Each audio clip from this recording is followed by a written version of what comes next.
Good morning. It's Monday. Thoughts from the car. So I was having a discussion with a friend yesterday, and we were talking about the difference in how we identify shame, guilt, and conviction in our lives, and how this is something that has really changed. Specifically for me, this is something that has really changed for me in the last year or two. Being able to identify it, uh, understand it, overcome, and kind of work through it. So I want to talk about the differences today, and then how we can overcome shame and guilt, and how to work through conviction that happens in our life. Because there is a difference. There's a big difference between the three. And some of it we just want to get rid of or overcome, and some of it we want to be able to work through it and utilize it for our life. So quickly, here we go. Shame. So shame is the deep sense, the deep sense of embarrassment or humiliation that arises from a belief that you've done something wrong, or that something is fundamentally flawed within you. Okay. This oftentimes comes from our past mistakes. It'll continue to haunt you from your past mistakes will continue to haunt you, and the consequences of that, even after it's been resolved, even after whatever it is that's bringing you shame has been resolved.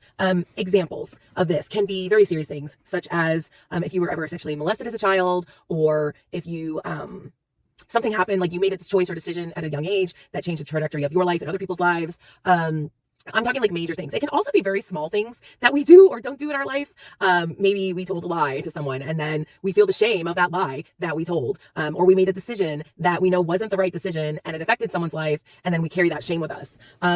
Shame has no place in our lives whatsoever. It is not a helpful emotion. It is not helpful, at all. It's not something we want. So we want to abolish it. We want to overcome shame. Some of the characteristics of shame are self-blame, self-hatred, and the desire to hide or disappear. Oftentimes, very serious things mentally can come from this, such as depression, suicide, things of a serious nature like that. So shame is not something we want in our lives. It's not a helpful emotion whatsoever. So we want to abolish it. We want to overcome it. Guilt is a little different from shame. So guilt is a deep feeling of regret, or remorseful belief, for something that you've done wrong. So something that you've done wrong, you're kind of convicted by it, but you feel the aftermath of it. You feel guilty for it. It's a regret and remorse for a choice that you've made. The characteristics of guilt often will involve a sense of responsibility, a sense of desire to make amends for choices or actions that we've made. And it's not necessarily helpful, but it can be helpful, in the sense that it's a reason of awareness. Awareness will bring guilt. When we've done something wrong, we realize we need to make amends. We need to make a different choice. It can help us make a different choice in our life. So an example of this would be not helping a friend who is in need. So you see a friend who's in need, they need $20, you have $20, you don't give them the $20, and so you feel guilt for that. So guilt can be helpful in some senses because it can help us look at our choices and maybe make alternative choices in the future.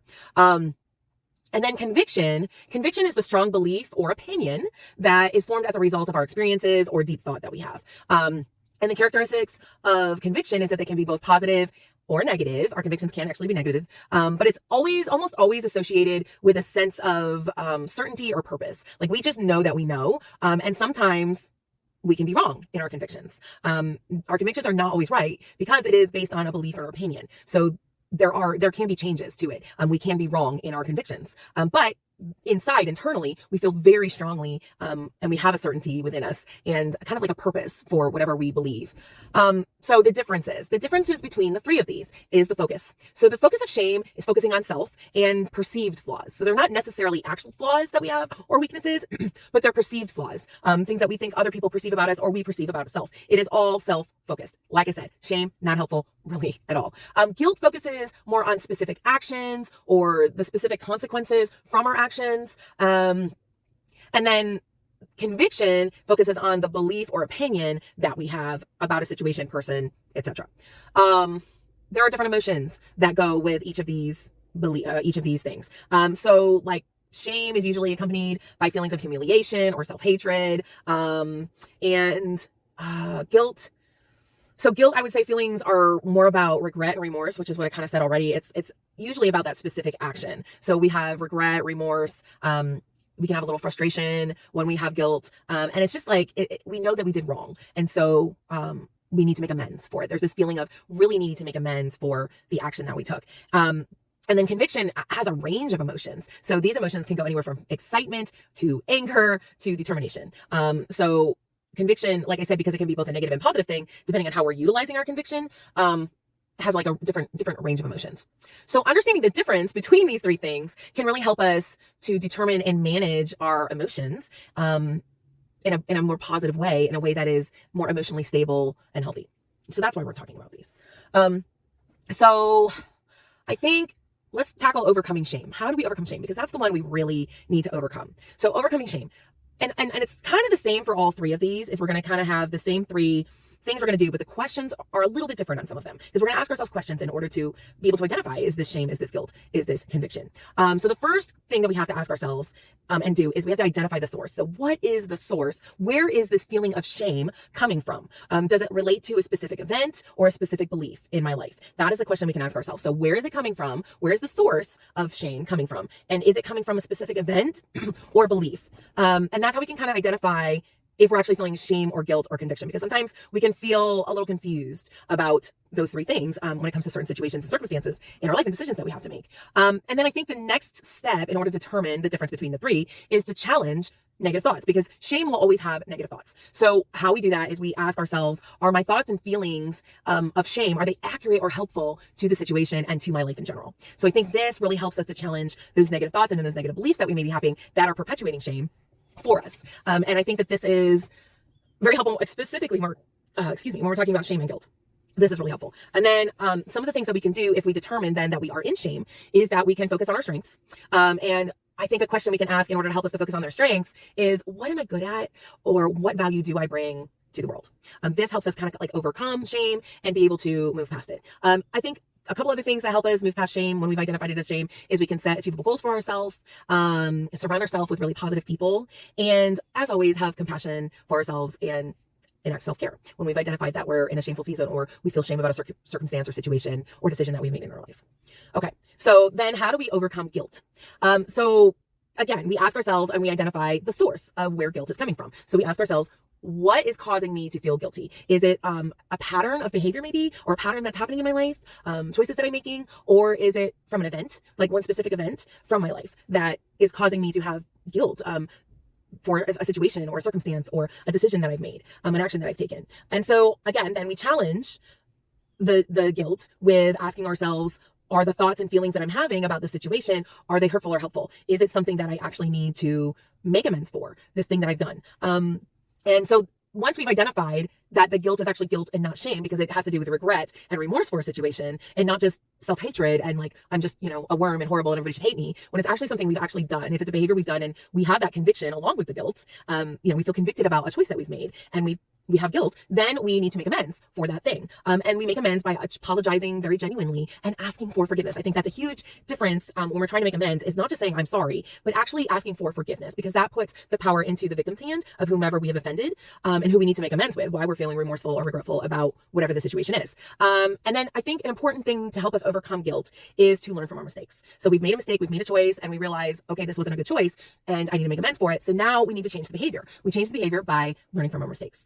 And I think something that also goes along with this to release guilt is we have to have self-forgiveness. We have to forgive ourselves, and we have to let go of the past in order to be able to move forward and embrace our future. And something that also really helps me when I've had guilt about a situation is I have to look at the intention for whatever decision or action that I had. If we can focus on our intention and say, was my intention to be positive in this situation and I just made a mistake and I just was in error in judgment, either out of lack of knowledge, or lack of maturity, a lack of wisdom, whatever it is, I need to ask myself, what was the intention of the action that I had? That helps us be able to overcome guilt for decisions that we've made in our lives. So like it's all about the intention. Like maybe the consequence or the action that we made was not right, but what was the intention of the action? That really helps to overcome the guilt, to be able to move past it and have more self-forgiveness. And I think, again, we have to make achievable goals for ourselves. We have to learn from our mistakes. And something that helps me to get over guilt sometimes is to make sure I'm making a positive impact in my circles. So whether it's volunteering in my community or sharing something with someone,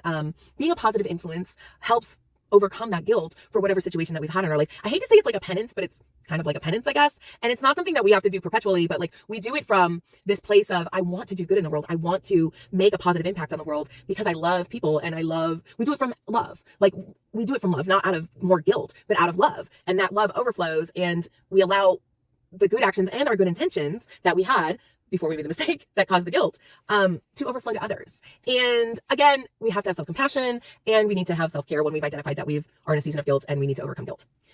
So then conviction. Okay. We don't necessarily want to overcome conviction. We want to work through conviction. So we've identified whether we're in shame or guilt, right?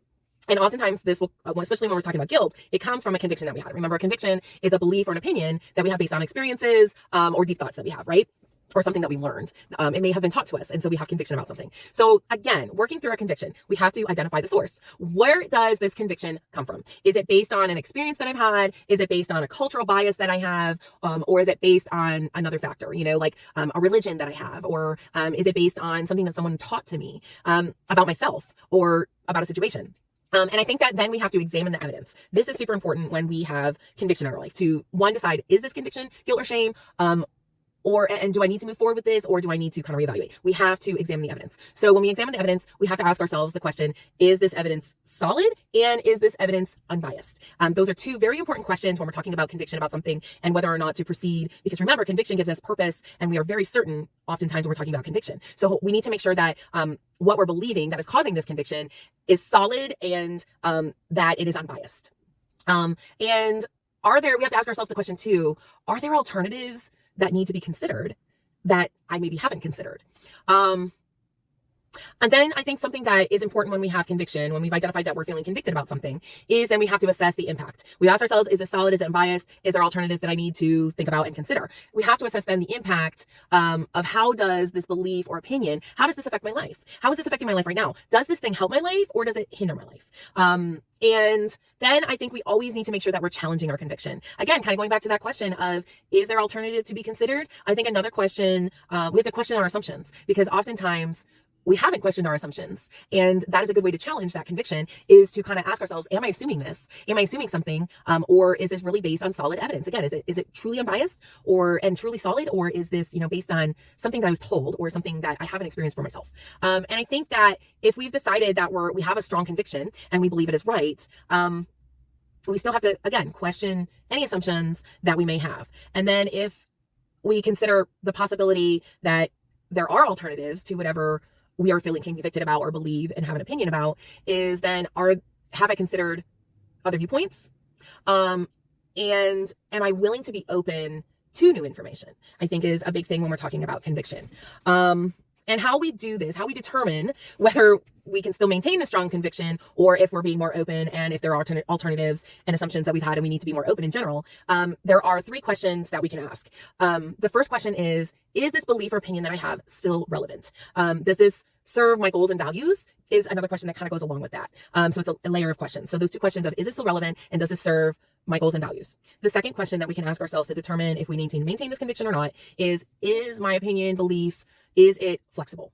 Can I adapt my conviction to change with circumstances or not? And that's like a good question. Those two questions are kind of go together in how we can determine whether or not we move forward with the strong conviction, or if we're more open to alternatives. And then I think the third question we can ask is this viewpoint, is this opinion and this conviction that I have, is it balanced? Have I truly considered all sides and all different perspectives, different people's perspectives, different perspectives about the subject matter in general?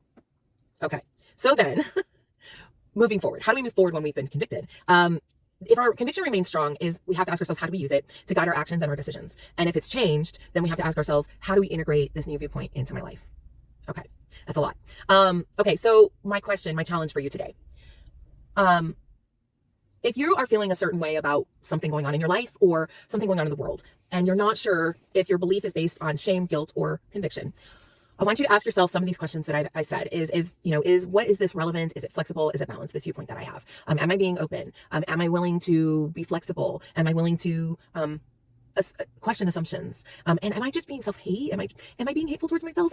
Identify. I guess is really my challenge for you, is identifying the difference between am I feeling shame? Am I feeling guilt? Or am I feeling conviction about something in my life? And I think, as always, there are nuances to all of this. It's not just complete streamline. And ask yourself too, do I need help? Do I need help identifying the difference between the three in the situation? Okay, I think that's everything. And as always, if you found this video valuable, please share it with others, and give me a like. All right, guys, have a great rest of your day.